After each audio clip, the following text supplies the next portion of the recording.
Ya, bersama saya Anida Safitri Dan dan juga saya Desika. Nah, hari ini senang banget nih akhirnya kita bisa ngobrol bareng yang pastinya informatif, ringan, tapi tetap berbasis sama ilmu. Hari ini kita bahas topik yang kayaknya sering banget nih jadi perdebatan waktu nongkrong. Topiknya itu yaitu sebenarnya makan pedas itu bikin sakit mah apa enggak sih? soalnya ya jujur aja di antara kita pasti ada yang tipe level 1 sampai 10 ya deh. Soalnya Ada banyak tim ya. iya, soalnya saya tim yang satu aja udah kepedesan deh. Apalagi kalau tim yang 10 kali ya. Tapi ada teman-teman yang tim 10 itu minta ditambahin cabai lagi, Des. Iya, nah tapi kalau misalnya udah sakit perut, biasanya yang disalahin paling pertama itu pasti cabenya, bener gak? Bener banget. Nah padahal belum tentu loh. Nah hari ini kita bakal bongkar nih mitos versus fakta soal pedas dan mah. Oke, dan supaya pembahasannya makin mantap ya Des, dan gak asal-asalan, hari ini kita ditemani oleh narasumber yang pastinya sudah gak asing lagi di bidang kesehatan, yaitu di bidang Fikes UPN Veteran Jakarta ya Des. Iya benar. Oke, langsung aja kita sambut selaku pembicara kita pada hari ini.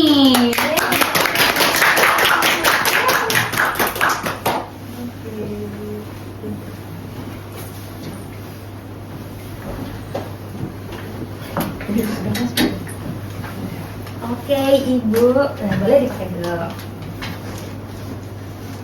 Oke Ibu, selamat apa nih? Selamat siang ya. Iya. Selamat siang Ibu. Ibu gimana kabarnya? Baik, kalian gimana kabarnya? Alhamdulillah baik. Sebelumnya Ibu boleh perkenalkan diri Ibu dulu ya Bu. Betul, ya.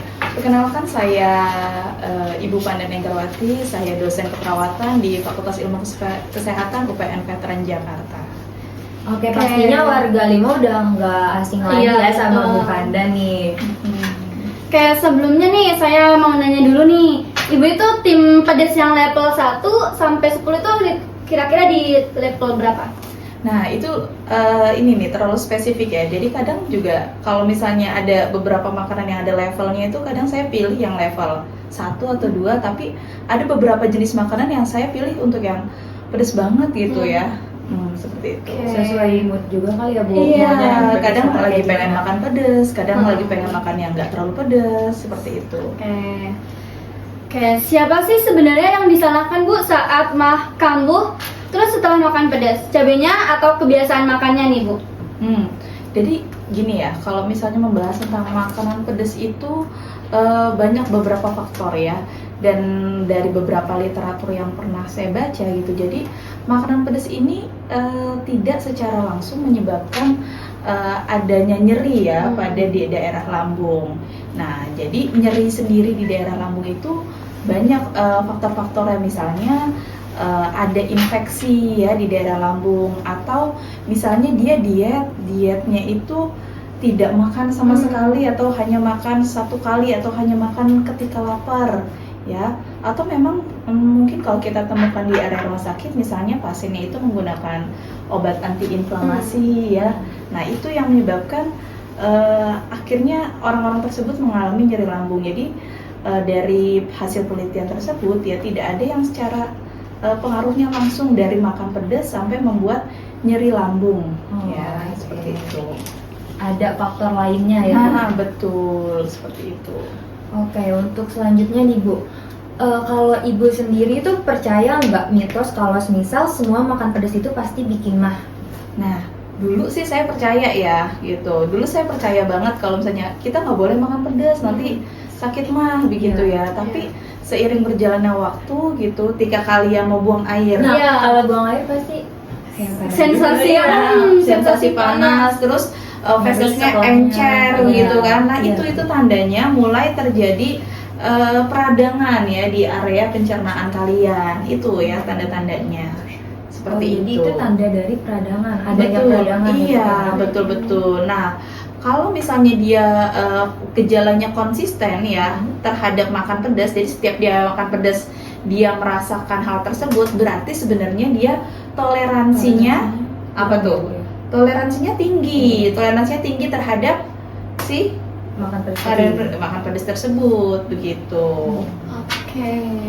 Penelitian menunjukkan bahwa makanan pedas tidak secara langsung menyebabkan MAH, tetapi dapat memicu gejalanya pada organ-organ tertentu atau orang-orang tertentu. Nah, jadi beberapa penelitian sudah menunjukkan bahwa si zat yang namanya capsaicin ini ya ternyata dapat memiliki proteksi ya terhadap lambung itu sendiri. Jadi sebenarnya si zat cabai ini dia di orang-orang tertentu dia sebagai proteksi, malah bukan sebagai penyebab dari sakit MAH begitu. Jadi memang kadang-kadang nih si capsaicin ini diperlukan ya oleh tubuh gitu. Oke, Ibu, bahkan pedas tadi kan berarti bisa jadi salah satu faktor dari sakit MAH ya, Bu. Nah, kira-kira untuk waktu yang tepat seseorang mencatat kalau semisal pola makannya ini benar-benar memicu MAH itu kapan ya, Bu, waktu yang tepatnya?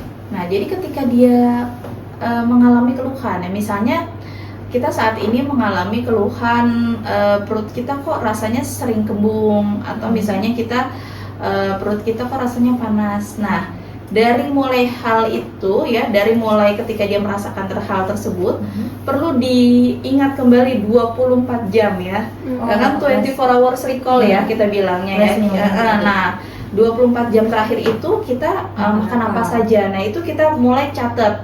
Nah, sampai dengan gejala tersebut menghilang, dan menghilangnya itu dengan apa. Nah, itu perlu dicatat, dari situ ya kita mencatatnya. Kita sendiri ada awareness sendiri ya. Nah, benar. Apakah benar karena pola makan kita yang salah, atau memang ada perubahan jenis makanan yang kita konsumsi? Nah, gitu ya. Oke. Kapan sih, Bu, ini gejala MAH biasanya muncul setelah seseorang itu mengkonsumsi makanan pedas? Nah, jadi gejalanya ini bisa cepat ya. Jadi kalau misalnya memang tadi dia sensitivitas terhadap cabenya itu tinggi begitu, nah dia tuh gejalanya tuh bisa langsung cepat. Jadi ketika dia makan, habis itu beberapa saat kemudian rasanya lambungnya panas, habis itu dia diikuti dengan keinginan buang air besar yang mendadak begitu ya. Dan ketika dia BAB itu dia rasanya panas, lalu BAB-nya cair. Nah, itu pasti langsung berefek seperti itu. Oke, masih dalam pertanyaan kapan Ibu? Mungkin ini juga mewakilkan seluruh orang yang punya sakit MAH ya, Bu. Jadi kapan makan pedas itu benar-benar bisa memperburuk kondisi MAH? Ya, jadi biasanya kalau orang sudah sakit MAH ya memang larangannya pasti tidak boleh makan makanan pedas, tidak boleh makan makanan yang bersantan ya, karena memang ketika dia sudah mengalami sakit MAH itu kan sudah ada peradangan. Nah, jangan lagi ditambah faktor pemicunya tadi makan makanan yang pedas, sehingga orang-orang tersebut benar-benar harus menjaga konsumsi makanan selanjutnya. Pola gitu makannya ya. Betul. Sangat bermanfaat ya bagi Gen Z. Ya, ini mitos atau fakta, dan mungkin ada beberapa pertanyaan dari kalian yang terpecahkan karena adanya podcast ini.